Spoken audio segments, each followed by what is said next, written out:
Inilunsad ng Kabarangay Civic Society Organization Incorporated katuwang ang Tupad Movement ang Handog Pangkabuhayan 2023 nitong 27 ng Setyembre sa Rosario Village, Covered Court, Barangay Santa Lucia sa pakikipag-ugnayan sa Rosaville Homeowners Association.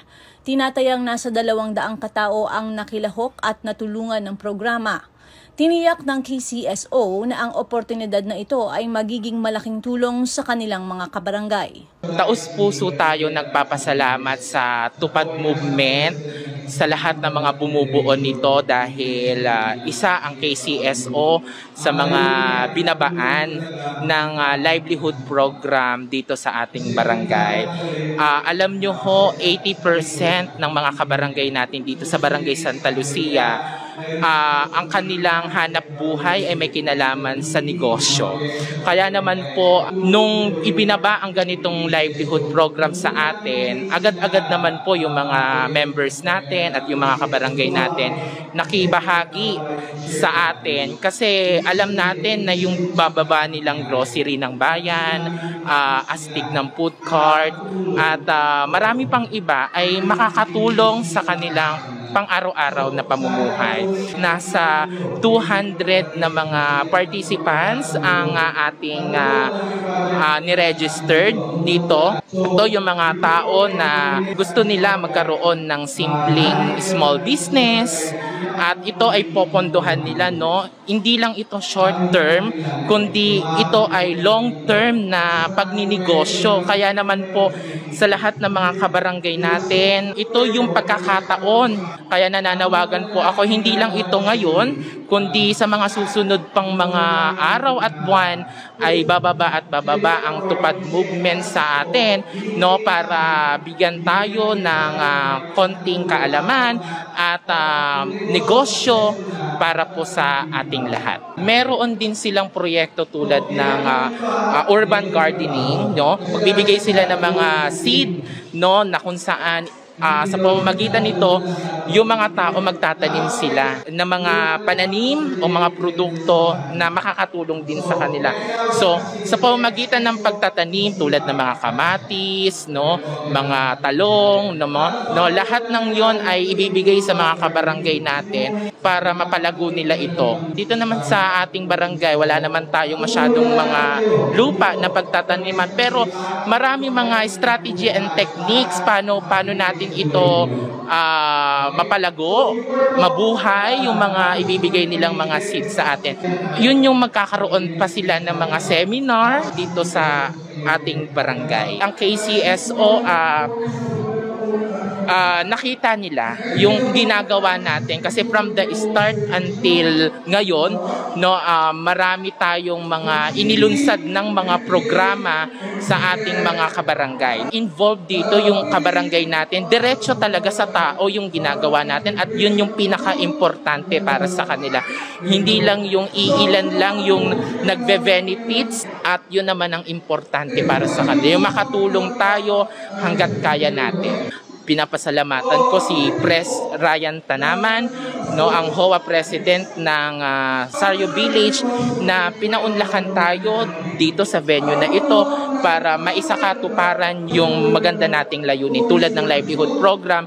At the same time, ang aking boss JR Estanco, si Ma'am Dolores Rigor, okay, si Sir Christian Hernandez at lahat ng officers, ang Vice President ko si Tita Weng Cortinas.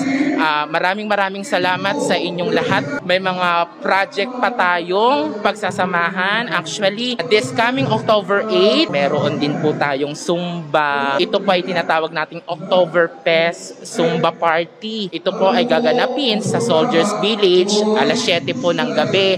Kaya naman po magkita-kita po tayo at bukod doon, marami pa rin pong naka-line up na mga project ang KCSO sa ating lahat. Kaya naman po, maraming salamat din po sa iNews Pasig, no? Dahil simula pa lang po nung una, kasama na po namin kayo sa mga project na inilulunsad din ng KCSO. Maraming salamat po. Nagpapasalamat po ako sa Panginoon na binibigyan kami ng lakas, ng magandang pakikitungo sa tao para sa katuparan to aming mga gusto naming ibaba at ibahagi sa mga kabarangay natin dito sa Santa Lucia. Nagpapasalamat po kami sa Tupad Movement na kami yung napili nila na babaan ng Handog Pangkabuhayan, then astig card. Sa susunod po, magkakaroon po kami ng parang urban gardening. Na-overwhelm kami na isa kami sa napili nila na babaan ng ganitong mga proyekto. And nagpapasalamat din ako sa Rosaville, sa mga co-officers ko po dito sa Rosaville, lalo na po sa presidente namin si Ryan Tanaman, na pinaunlakan po kami dito sa court, and then sa mga ka-officers ko din sa KCSO na andyan sila lagi kapag kailangan namin ng kanilang mga tulong.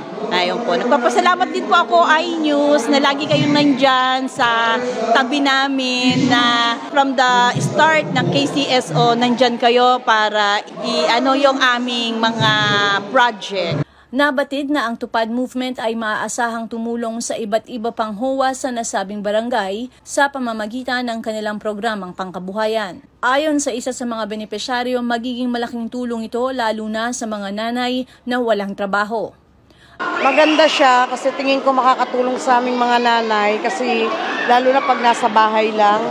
So meron kami mga extra income, maganda siyang tsaka nakakabusog naman yung product, hotdog, kasi gusto ng mga bata. Katulad namin mga nanay na nasa bahay lang, kahit ilabas mo lang yan sa harapan ng pinto, marami nang tatangkilig. At as long as di pa kami nakakaalis sa bahay, nakagawa pa namin yung trabaho namin, tapos at the same time, kumikita kami ng pangkabuhayan. Maraming salamat po sa livelihood, sa tupad yung natin, salamat po kasi di lang sa livelihood, marami kaming natutunan na mas malalim pa. So maraming salamat po sa mga sumuporta po sa programang ito. Nagpapasalamat po kami in behalf of my kananayan. Kaya po, maraming salamat po. Ako si Luan Peñano para sa latest ng iNews Pasig.